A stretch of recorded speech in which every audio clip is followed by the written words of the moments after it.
बेहतरीन drama serial आफत के इस एपिसोड में आप देखेंगे कि बुरे तरीके से बेचारी परेशान हो चुकी है वरीशा, क्योंकि उसको समझ ही नहीं आ पा रही कि वो क्या करे। जैसे ही वो सोचती है कि ये सब घर वाले उससे कितना प्यार करते हैं, तो दूसरी तरफ उसको इस चीज़ की काफ़ी तकलीफ शुरू हो जाती है। लेकिन वो बेचारी क्या करे, वो डबल माइंड हो चुकी है। अपनी माँ को ख्यालों में बार बार ऐसे देख के उसका दिमाग ख़राब हो चुका है। कोई भी उसकी किसी बात पे यकीन करने को तैयार ही नहीं है। लेकिन आप देखेंगे कि वो सोचती है कि आखिर मैं क्या करूँ? वो इतने लोगों के दरमियान भी खुद को अकेला महसूस कर रही है।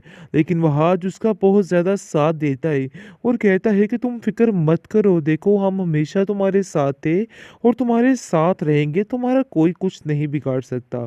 और इस बीमारी को अपने सर पे सवार मत करो, ऐसा कुछ भी नहीं है, तुम बिल्कुल ठीक हो जाओगी और तुम्हें कोई मसला नहीं है। इतना बड़ा इशू क्रिएट करने की कोई भी ज़रूरत नहीं है। जिस पर वो खामोश हो जाती है, क्योंकि वो जानती है कि उसकी ज़िंदगी उसको सुकून से जीने नहीं देगी और उसको कोई ना कोई ऐसा ठेस लग ही जाती है, ऐसी तकलीफ़ पहुँच ही जाती है, जिसकी वज़ह से वो परेशान ही रहती है। लेकिन सब घरवाले उसका बहुत ज़्यादा साथ देते हैं और कहते हैं कि तुम्हें परेशान होने की कोई ज़रूरत नहीं है। ख़ास तौर पर आप देखेंगे जैसे ही वो महमूद को याद करती है तो उल्टी-पुल्टी हो जाती है, क्योंकि उसके खौफ ने उसको पागल करके रख दिया है। और वो कहती है कि देखो, मुझे ऐसा लगता है वहाज कि वो लोग अभी दोबारा से मेरे पास आ जाएँगे और सारा सिस्टम ख़राब हो जाएगा। जो कुछ है नज़र आ रहा है सब कुछ ख़त्म हो जाएगा। ऐसा ना हो कि मेरी वज़ह से आप लोगों को भी नुकसान पहुँचाए। खुदा का वास्ता है कि मुझे यहाँ से कहीं दूर भेज दो, क्योंकि मुझे समझ नहीं आती कि मैं कहाँ जाऊँ और क्या करूँ? मेरी माँ ने मेरी ज़िंदगी को फ़ना करके रख दिया। मुझे आज इस चीज़ का अंदाज़ा बड़े अच्छे तरीके से हो चुका है। बिल्कुल अकेली हो। देखो सारे रिश्ते तुम्हारे पास हैं और तुम्हें परेशान होने की कोई ज़रूरत नहीं है। जिस पर आप देखेंगे कि शिवा को कहती है कि मैं तुम्हारा हमेशा बुरा ही चाहना चाहती थी।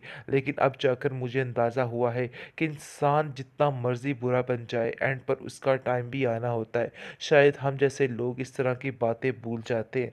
लेकिन आप देखेंगे कि जवाहज की माँ उसको समझाती है कि बेटा इन सब बातों में तुम्हारा कोई भी कसूर नहीं था। तुम बिला वजह अपने आप को कसूरवार ठहरा रही हो। ऐसी कोई बात नहीं है, तुम परेशान मत हो। देखो सब ठीक हो जाएगा।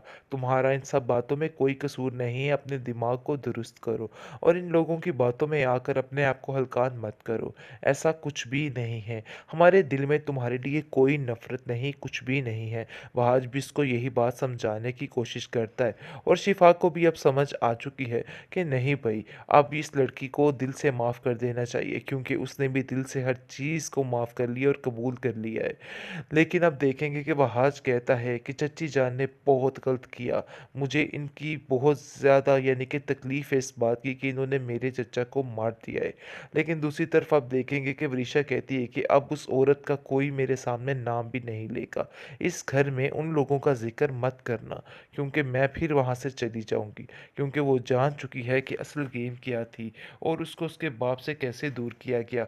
ये तकलीफ़ उसको दिन-रात खाए जा रही है और इसके दिल पे इस बात का असर हो चुका है। लेकिन आप देखेंगे कि बहुत परेशान हो चुकी है वहाज की माँ। कहती है मुझसे तो ये हालत फ़रिशा की देखी ही नहीं जा रही। मुझे तो समझ ही नहीं आ रही कि मैं क्या करूँ और किस तरीके से उसको समझाऊँ। लेकिन मेरे दिल में उसके लिए कुछ भी नहीं है।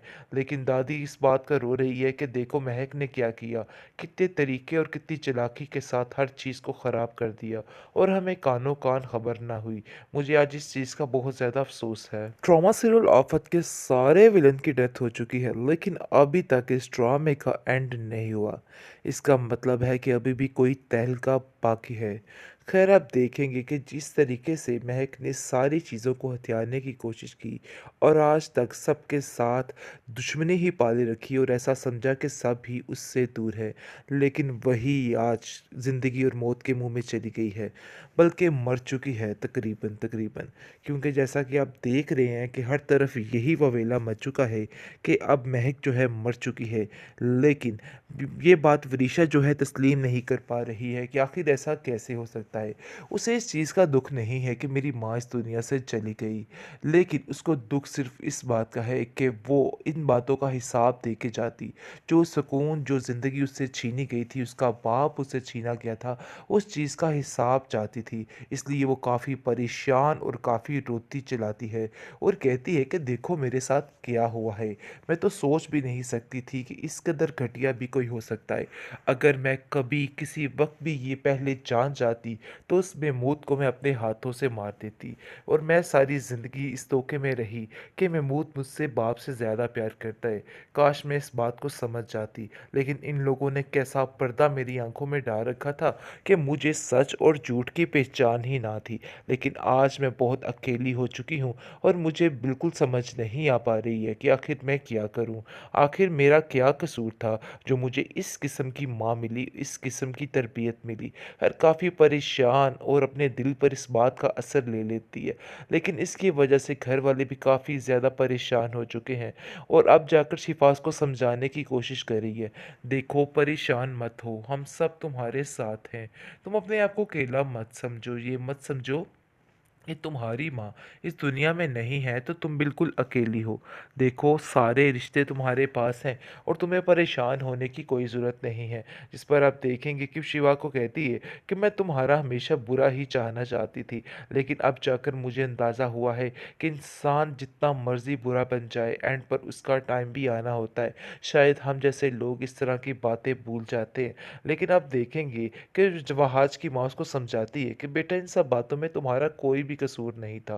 तुम बिला वजह अपने आप को कसूरवार ठहरा रही हो। ऐसी कोई बात नहीं है, तुम परेशान मत हो। देखो सब ठीक हो जाएगा।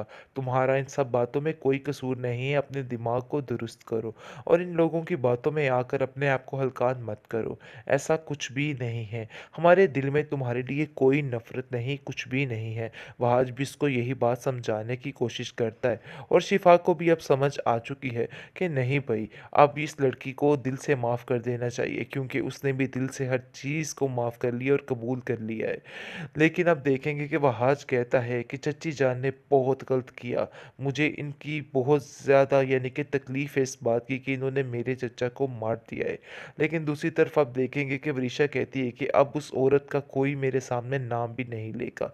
इस घर में उन लोगों का ज़िक्र मत करना क्योंकि मैं फिर वहाँ से चली जाऊँगी। क्योंकि वो जान चुकी है कि असल गेम क्या थी और उसको उसके बाप से कैसे दूर किया गया। ये तकलीफ़ उसको दिन-रात खाए जा रही है और इसके दिल पे इस बात का असर हो चुका है। लेकिन आप देखेंगे कि बहुत परेशान हो चुकी है वहाज की माँ।